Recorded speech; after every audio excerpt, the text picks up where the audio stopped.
किस प्रकार से हम सिंपल बन सकते हैं, क्योंकि आप देखिए लाइफ में ना दुख इतने नहीं है, लेकिन दुख एग्रेवेट हो जाते हैं, एम्पलीफाई हो जाते हैं, मैग्नीफाई हो जाते हैं। क्यों? क्योंकि ना हमारा मन बहुत कॉम्प्लिकेटेड है। हमारी इन कॉम्प्लिकेशंस की वजह से जो प्रॉब्लम है वो बड़ी बड़ी नजर आती है। तो इसलिए सरल कैसे बने, ये सिंपल कैसे बने, सिंपली द बेस्ट कैसे बने, क्योंकि जो सिंपल होते हैं ना वही बेस्ट हो पाते हैं, लेकिन लाइफ हमारी बड़ी कॉम्प्लिकेटेड है। सो आज हम शेयर करने वाले हैं गंगा मैया के आशीर्वाद से some of the sutras of simple living and high thinking. Simple living होगी तो हाई थिंकिंग होगी, अगर सिंपली लिविंग होगी तो हार्डली थिंकिंग होगी। तो हमें सिंपल लिविंग और हाई थिंकिंग के फंडास को समझने के लिए आज हम कुछ सूत्र आपके साथ डिस्कस करने वाले हैं। हालांकि एक मन में हमारे प्री कंसीव नोशंस रहते हैं, हमको लगता है कि ना क्या मैं वाकई में खुद को चेंज कर सकता हूँ। नहीं यार, अब इतने साल तो बीत गए भाई, हम कहाँ अब खुद को चेंज कर पाएंगे। ये भी मन से आ रहा है, ये मन की कॉम्प्लिकेशन से आ रहा है कि मैं अपने आप को चेंज नहीं कर सकता, मैं अपने आप को सरल नहीं बना सकता। ये भी आ रहा है तो हमारे मन से आ रहा है। जैसे हाथी होता है ना, जब वो छोटा होता है तो उसको जंजीर से बांध देते हैं, जैसे बड़ा होता रहता है बाद में जंजीर जो है रस्सी बन जाती है। इवन देन हाथी को लगता है कि ना मैं इस खूंटे से अपने आप को अलग नहीं कर सकता, बिकॉज बचपन से मैं इससे बंधा हुआ और मैं कभी अपने आप को इससे अलग नहीं कर पाया, तो मैं कभी अपने आप को अलग नहीं कर पाऊंगा। पर एक्चुअली ऐसा नहीं है, ये सिर्फ उसके मन के विचार है। उसी प्रकार से हम लोग भी कभी कभी ऐसा सोच बैठते हैं कि मैं सरल नहीं बन पाऊंगा जी, I am just way too complicated. तो हम बिल्कुल उस हाथी की तरह ही सोच रहे हैं। वेल, देयर आर सम सूत्रास, अगर हम उनको फॉलो करें निश्चित रूप से हम लोग सरल बन सकते हैं। तो पहला सूत्र है chat with the chatter of the mind. Yes, पहला है chat with the chatter of the mind, यानी कि हमारे मन की चैटर चलती रहती है ना, चैटर चलती रहती है एंड वी बिकम चैटर्जी। इतने हम चैटिंग करते हैं, ओ माय गॉड, मन हमारे साथ चैटिंग करता है और हम मन की चैटिंग को सुनते रहते हैं, सुनते रहते हैं, सुनते रहते हैं, सुनते रहते हैं। तो ये जो चैटिंग है, ये माइंड के चैटर को बंद करके बल्कि माइंड के साथ चैटिंग करना शुरू करना, ये पहला स्टेप है अगर हम एक सिंपल जीवन जीना चाहते हैं। तो उसके लिए क्या करना पड़ेगा, मन से आइडेंटिफाई करना बंद करना पड़ेगा। जब मन से आइडेंटिफाई नहीं करेंगे तो ही तो इससे बातचीत कर पाएंगे। यस, तो इसलिए स्पिरिचुअल नॉलेज जब आती है तो ऐसी स्पिरिचुअल नॉलेज के साथ हम माइंड के साथ बात कर सकते हैं। ये माइंड, तूने बहुत एजुकेट कर लिया मेरे को, अब तू एजुकेट हो। Yes, so that's the first attack on the complicated mind. The best form of defense is to attack. तो ये पहला सूत्र है, chat with the mind who is always chattering. chatter chatter chatter chatter chatter box हो गया ये, chattery हो गया ये हमारा mind. So we should educate the mind, not get educated by the mind with the power of spiritual knowledge. Second सूत्र है, just use your wisdom.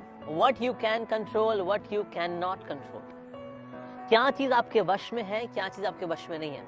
Life में कई कॉम्प्लिकेशंस इसलिए भी हैं क्योंकि जो हमारे वश में नहीं है हम उसको खींच खींच खींच खींच करके लाना चाहते हैं कि मेरे वश में हो जाए। एक्सक्यूज मी सर, सब कुछ हमारे वश में नहीं है। एक ही व्यक्ति है जिसके वश में सब कुछ है, वो है कृष्ण, परम भगवान श्री कृष्ण। लेकिन हम तो भगवान नहीं है बाबा, हम तो जीवात्मा है, वी आर लिविंग एंटिटीज। तो हमारे वश में कई चीजें नहीं भी हैं। तो इससे अगर बड़ा गुस्सा आ रहा हो कि ऐसा क्यों नहीं हो रहा, ऐसा क्यों नहीं हो रहा, ऐसा क्यों नहीं हो रहा, well simple, just sit down, take a deep breath, Hare Krishna, क्या मेरे वश में है, क्या मेरे वश में नहीं है। जो मेरे वश में नहीं है छोड़ दो उसको, और जो मेरे वश में है focus on that. So that's another way to deal with the complications of the mind. तीसरा सूत्र है take people as they are, यानी जैसे लोग हैं ना उनको वैसे स्वीकार करना चाहिए। भगवान ने बहुत वैरायटी बनाई है इस दुनिया के अंदर, सब तरह के लोग होते हैं। कुछ लोग बड़े थिंक टैंक होते हैं, कुछ लोग पीपल्स मैन होते हैं, कुछ लोग एक्शन मैन होते हैं, अलग अलग प्रकार के लोग होते हैं। कुछ लोग बड़े ईगोइस्टिक होते हैं, कुछ लोग बड़े हम्बल होते हैं, कुछ लोग चैटर बॉक्स होते हैं, कुछ लोग बड़े क्वाइट होते हैं, कुछ लोग फास्ट लर्नर्स होते हैं, कुछ लोग स्लो लर्नर्स होते हैं, कुछ लोग बड़े पंजाबी होते हैं, तो कुछ लोग बड़े क्वाइट होते हैं, इंट्रोस्पेक्टिव होते हैं, कुछ लोग बड़े सोशल होते हैं। बहुत वैरायटी है, हर एक अपना अपना एक साइकोफिजिकल नेचर है, अपनी अपनी एक रीजनल कंडीशनिंग है। तो इसलिए जैसा वो व्यक्ति है उसको वैसा स्वीकार करना, बजाय कि उसको हम अपने मोल्ड में ढालने का प्रयास कर करके वो उसने तो मोल्ड होना नहीं जी, आपकी लाइफ और कॉम्प्लिकेटेड हो जाएगी। सो कहीं ना कहीं लोगों को एज इट इज स्वीकार करना, दैट्स वेरी इंपॉर्टेंट। चौथा सूत्र ये है कि ना कभी कहीं ना हमको जाके देखना चाहिए मार्केट में कि ना किन किन चीजों की मुझे आवश्यकता नहीं है। हमारी लाइफ में कॉम्प्लिकेशन इसलिए भी है क्योंकि कहीं ना कहीं हम उन चीजों की अपेक्षा कर रहे हैं जिनकी वास्तव में मुझे बहुत जरूरत नहीं भी है। जैसे फॉर एग्जाम्पल मोबाइल फोन ही है, मोबाइल फोन में we keep on scrolling one video another video, one message another message. क्या मुझे सारी वीडियोस की आवश्यकता है? एक्चुअली नहीं। तो ना एक बार कभी आप ऐसी स्क्रॉलिंग भी करिए, क्या मुझे इस वीडियो की बहुत ज्यादा जरूरत है? Am I in a die-hard need of this particular video? Well, not really. Scroll. This one? Not really. Scroll. This one? Not really. Scroll. So हमारी लाइफ में जब ऐसी चीज आ जाती है जिनकी हमें जरूरत नहीं है लेकिन उनके पीछे भागते रहते हैं, that brings so much of complication. Actually आप देखेंगे we spend so much of money which we do not have. Credit card, debit card, ठीक है जी। क्रेडिट कार्ड में अक्सर लोग शॉपिंग करते हैं पर वो मनी एक्चुअली उनकी है नहीं, बाद में उसको चुका रहे होते हैं। So that they can purchase those things which they do not need, so that they can show off to the people whom they don't like. That's the way we are living actually. तो इसलिए हमें देखना चाहिए, एक बार ये introspection करनी चाहिए, life में कितनी चीजें हैं जिनकी मुझे आवश्यकता नहीं है। Simple life.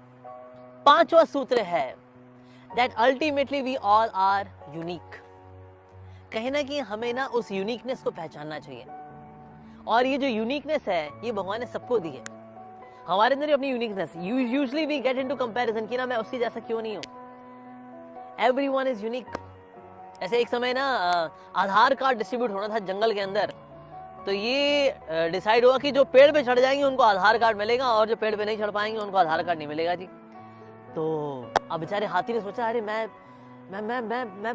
पेड़ पे मेरे को जिम जाना चाहिए, यस मेरे को जिम जाना चाहिए। उसने डाइटिंग शुरू कर दी, उसने जिम जाना शुरू कर दिया। वेल भगवान ने हाथी को अलग बनाया।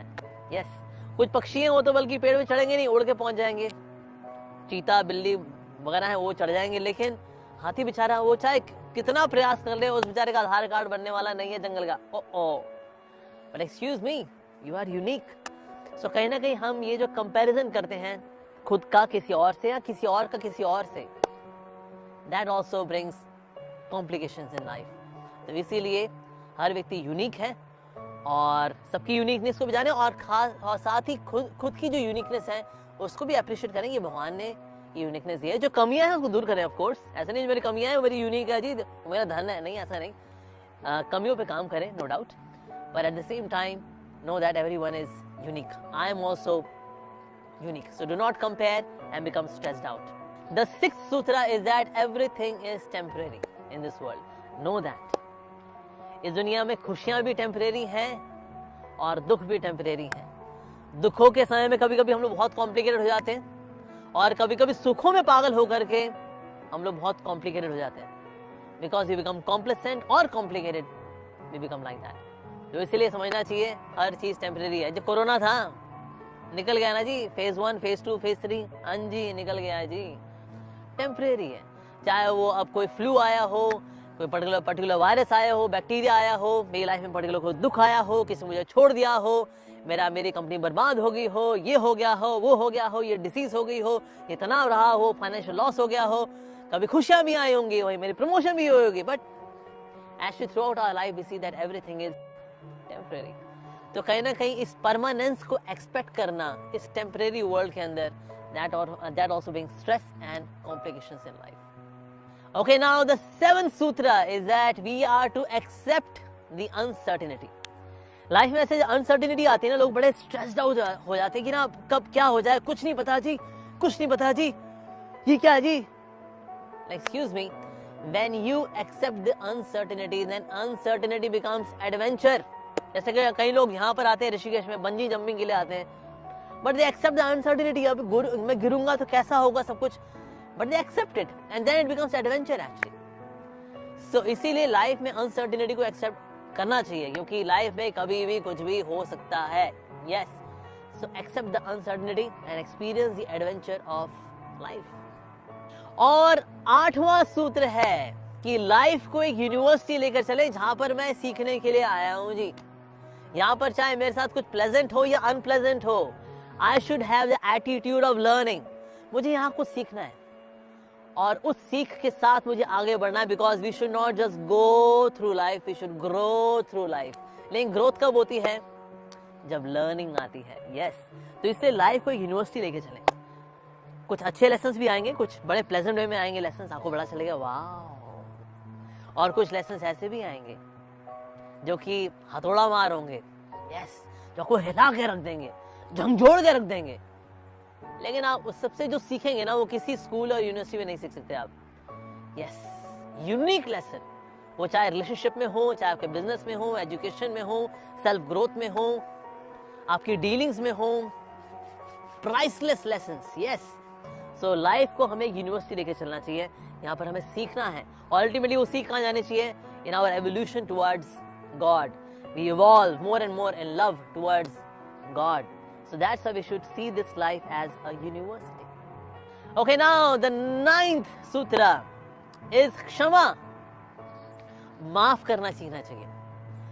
No doubt हमारे साथ हो सकता है किसी ने बहुत बुरा किया हो, किसी ने अपमानजनक शब्द बोले हों, और किसी ने इनजस्टिस की हो, और कहीं ना कहीं हम उन ग्रीवियंसेस को लेकर के लाइफ में आगे चलते रहते हैं। ऐसा क्यों, वाई मी, ऐसा क्यों, वाई मी, डैम इट, कीड़े पड़े तेरे को, हर कुत्ते का दिन आता है। और इस प्रकार के शब्द आते हैं, मन में आते हैं, मुख में आते हैं। यस, पर कहीं ना कहीं जो सेंस ऑफ फॉरगिवनेस है, it is very important. Although we will have a separate video on forgiveness, we will make a separate video that what are various aspects of forgiveness, because ये इतनी खूबसूरत चीज है फॉरगिवनेस। सामने वाले का भला हो चाहे ना हो, सामने वाले को जो होगा तो खैर प्रभु देखेंगे, लेकिन एक व्यक्ति का भला तुरंत हो जाता है क्षमा करके, वो है हमारा खुद का। ठंड पै जाती है जी, आहो जी, ठंड पै जाती है। लेकिन जब हम माफ कर देते हैं, ऐसा कई कॉम्प्लिकेशन इसलिए हैं बिकॉज कहीं ना कहीं हमने किसी को माफ नहीं किया। अरे माफ नहीं किया सर, आपकी खुद की सिंप्लिसिटी के लिए just forgive and move on. And the 10th सूत्र, the cherry on the cake, is the sense of gratitude. Yes, ये जो attitude of gratitude है towards anyone and everyone. Yes, हर व्यक्ति ने ना कहीं थोड़ा बहुत हमारी लाइफ में कंट्रीब्यूट किया है इन आवर ग्रोथ, चाहे वो थोड़ा हो, चाहे ज्यादा हो, चाहे स्पिरिचुअल हो या भौतिक हो। ये sense of gratitude is such a beautiful thing. मुझे याद है, मैं कुछ साल पहले अपने स्कूल गया था, केंद्रीय विद्यालय, और वहां पर जाकर के मैंने अपनी मैथ्स की टीचर के पांव छुए, मेरी केमिस्ट्री टीचर के पांव छुए। Now they are about to retire, एक आध साल में वो रिटायर होने वाली थी बस वो। But fortunately I could meet them and they could recognise me, they were very happy to see me as a monk. और मैंने उनके पांव छुए और मैंने उनको थैंक यू बोला, मेरी इंग्लिश टीचर को थैंक यू बोला, मेरी मैथ्स की टीचर को थैंक यू बोला। I was saying thank you to them and just by paying my gratitude to even those teachers who are yet not devotees, I felt so good seeking their blessings. तो सोचिए, अगर एक व्यक्ति जो कि भक्त अभी नहीं बना है, although they are very gentle person, उनके आशीर्वाद से भी हमको अच्छा लगता है, तो सोचिए अगर कोई स्पिरिचुअल बीइंग के प्रति, एक स्पिरिचुअल गुरु के प्रति, एक स्पिरिचुअल टीचर के प्रति, एक स्पिरिचुअल वेल विशर के प्रति अगर कोई ग्रैटिट्यूड दिखाए, वाओ, ग्रैटिट्यूड टुवर्ड्स गॉड। अरे भगवान ने कितना कुछ दिया है हमको बाबा, पर कब निकलता है हमारे मुंह से, ओ Krishna thank you, oh my lord thank you, नहीं निकल पाता अक्सर।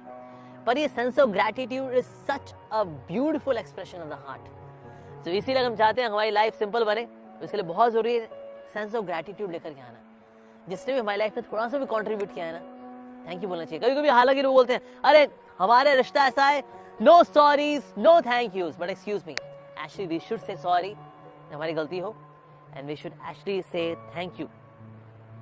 अगर किसी व्यक्ति ने हमारी लाइफ में कंट्रीब्यूट किया है, we should actually say thank you.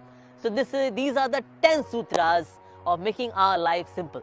Now somebody can say, oh my God, ये सूत्रा से बहुत अच्छे हैं जी, लेकिन पता नहीं इनमें से कुछ हो पाएंगे, कुछ नहीं हो पाएंगे। Actually ये सारे सूत्रास को अप्लाई करने के लिए सेंस ऑफ डिटैचमेंट बहुत जरूरी है। Sense of detachment, when you are detached, then you can do these activities very easily. अब सवाल ये आता है जी, अब ये सेंस ऑफ डिटैचमेंट कैसे लेकर के आए? वेल सेंस ऑफ डिटैचमेंट आती है बाय चैंटिंग हरे कृष्ण महामंत्र. When you chant Hare Krishna Krishna Krishna Hare Hare, Hare Rama Rama Rama Hare Hare, that would bring the sense of detachment. और सेंस ऑफ डिटैचमेंट से सारे 10 सूत्रास को अप्लाई कर पाएंगे, and then you can actually experience the simple and beautiful and blissful joyful life. Yes, so simplicity is Vaishnavism. Simplicity is the core quality which we must cultivate. लेकिन कैसे cultivate होगी? 10 qualities would come by detachment, and detachment comes by chanting the holy name of the Lord. So all the very best in your attempts to become simple. Though because those who are simple, they are beautiful. Hare Krishna.